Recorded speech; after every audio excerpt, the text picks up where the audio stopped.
Room 13 was always different from the rest of the hotel. Guests rarely chose to stay there, not because it was more expensive or less comfortable, but because of the rumors that surrounded it. People whispered that it was cursed, that those who entered would hear the silent screams of the past. John, a skeptical traveler, didn't believe in such tales. He had booked room 13 out of curiosity more than anything else. As he entered the dimly lit room, he noticed the antique furnishings and the ornate mirror that adorned one wall. It was said that the mirror held the secrets of the room. That night, John couldn't sleep. He tossed and turned in the creaky bed, feeling an eerie presence in the room. As the clock struck midnight, he heard it, a faint, chilling scream that seemed to echo from within the mirror. He jumped out of bed, his heart pounding, and approached the mirror. His reflection seemed distorted, as if the glass held a sinister secret. The scream grew louder, a tortured wail that sent shivers down his spine. It was as if the room itself was alive, trapped in a perpetual nightmare. Desperate to escape the haunting sound, John tried to cover the mirror, but the scream persisted, growing louder and more agonizing. He felt a presence behind him, a cold breath on his neck, and turned to see a shadowy figure lurking in the corner of the room. In a panic, he rushed to the door, but it wouldn't budge. The room had become a prison, and the silent scream had intensified to a deafening roar. John's sanity began to unravel as he realized that the stories were true, the room was cursed, and he was trapped in a nightmare from which there was no escape. His own voice joined the chorus of silent screams, and as the first rays of dawn broke, the room fell silent once more, claiming another victim. Story 2. In the heart of a desolate, forgotten village, nestled deep in the woods, there stood an abandoned mansion known as the House of Shadows. For years, the mansion had been shrouded in mystery and superstition, its dark history whispered about by those brave enough to venture near. Few dared to approach the decaying structure, but one stormy night, curiosity got the better of Sarah, a young journalist with a passion for uncovering the truth. Armed with her camera and determination, she ventured into the eerie darkness. As she stepped through the creaking front door, she felt an immediate chill in the air. The hallway was lined with portraits of people long gone, their eyes following her every move. The eyes in the paintings seemed alive, filled with anguish and despair. Sarah couldn't shake the feeling that she was being watched, not just by the portraits, but by something unseen.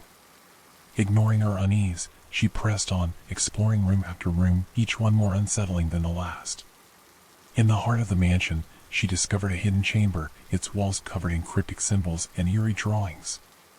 At its center, there was a pedestal with a peculiar artifact, a pair of glass eyes that seemed to radiate malevolence. Unable to resist the allure of the artifact, Sarah picked up the glass eyes.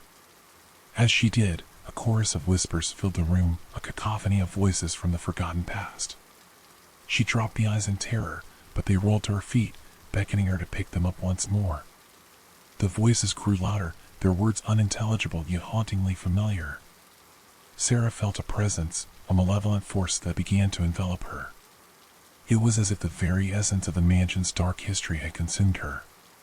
Desperate to escape, she tried to leave the chamber, but the door slammed shut, trapping her inside. The voices in her head grew louder, drowning out her thoughts, as she realized that she had become a part of the House of Shadows, condemned to join the ranks of the forgotten.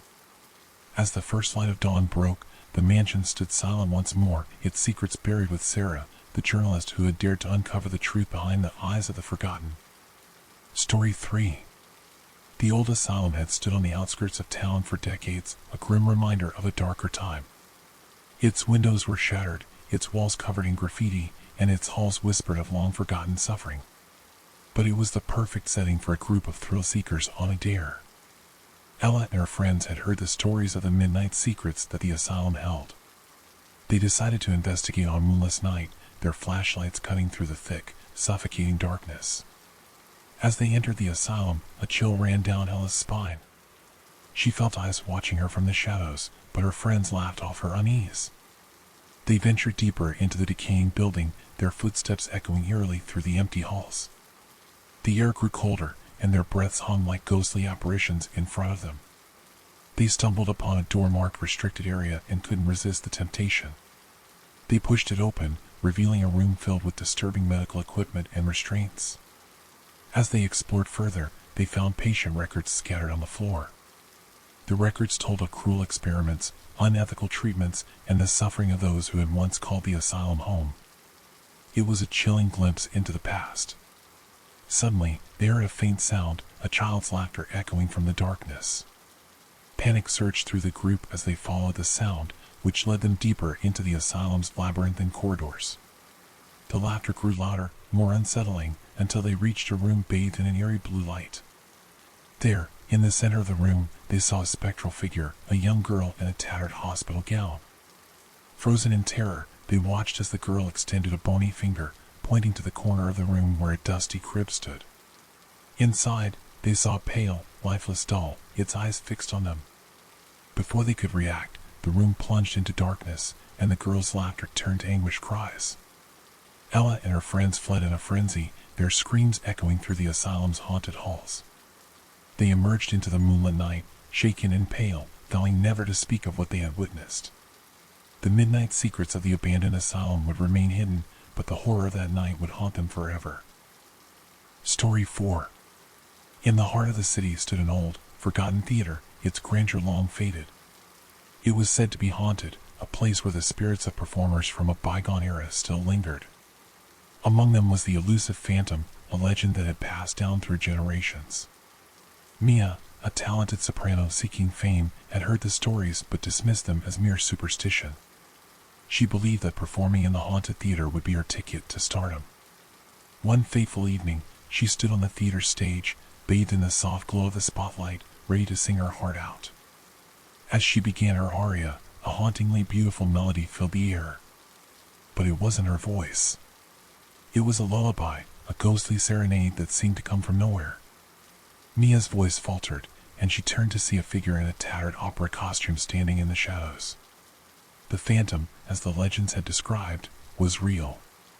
He emerged from the darkness, his face concealed by a mask, and extended a gloved hand towards Mia. His eyes were intense, filled with a longing that sent shivers down her spine. Despite her fear, Mia couldn't resist the lure of the phantom's music. She took his hand, and together they danced across the stage. His movements were graceful, his touch cold as death, but the music was intoxicating.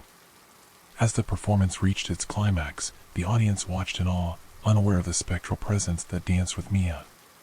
But as the final notes of the lullaby echoed through the theater, the phantom's grip tightened, and Mia felt herself being drawn into his world. She tried to break free, but it was too late. The phantom's lullaby had ensnared her soul. With a haunting smile, he whispered in her ear, "Welcome to eternity." Mia's voice would never be heard by the living again. She had become a part of the phantom's eternal performance, singing his lullaby for all eternity, her voice now haunting the theater alongside him.